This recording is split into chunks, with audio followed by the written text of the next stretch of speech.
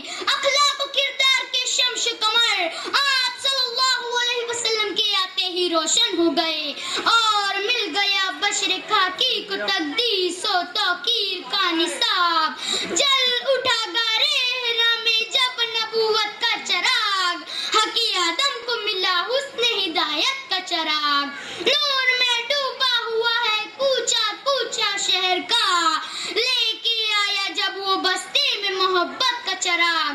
سامعین رسول صلی اللہ علیہ وسلم نے نہ صرف منظم اور پاکیزہ معاشرے کی بنیاد رکھی بلکہ اپنی سیرت مبارکہ سے ایسا نظام قائم کیا جس میں وقت تھی محبت و ملنساری کی نیکی انکساری کی جس میں دشمنوں کو معاف کر دینے کا وتیرہ بھی تھا اور نرم روی کا سبق بھی. بے سہاروں کو سہارا دینے کا طریقہ بھی. جہاں یتیموں کی دستگیری باعث رحمت تھی اور مساکین کی حاجت روائی باعث برکت. جہاں مروت اور ہمدردی کے گلاب بھی تھے اور اخلاق و کردار کی کلیاں بھی. مساوات و قوت کی خوشبو تھی تو عدل و انصاف کی بہاریں بھی. جہاں ایثار و محبت مہربانی و شفقت ادب و احترام کی جلوہ گری بھی تھی اور عزت و وقار کی شان دل نواز بھی. یہی کمال بشر ہے میرے آقا صلی اللہ علیہ وسلم کا کہ آپ صلی اللہ علیہ وسلم کی سیرت مبارکہ قرآن کی منہ بولتی تفسیر ہے. ہزاروں جبریل الجھے ہوئے ہیں گرد منزل میں نہ جانے کس قدر اونچا ہے کاشانہ محمد کا صلی اللہ علیہ وسلم. سامعین اللہ تعالیٰ کا ارشاد ہے کہ بے شک تمہارے لیے رسول صلی اللہ علیہ وسلم کی زندگی بہترین نمونہ عمل ہے. اگر کوئی بادشاہ ہے تو سلطان کونین کی سیرت سے رہنمائی حاصل کرے.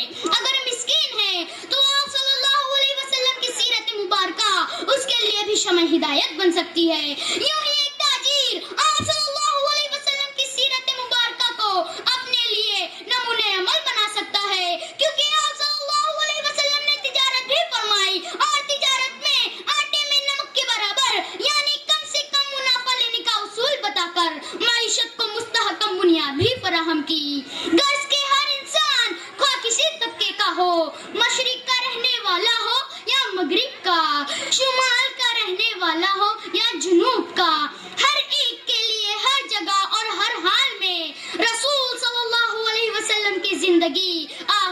ہدایت ہے.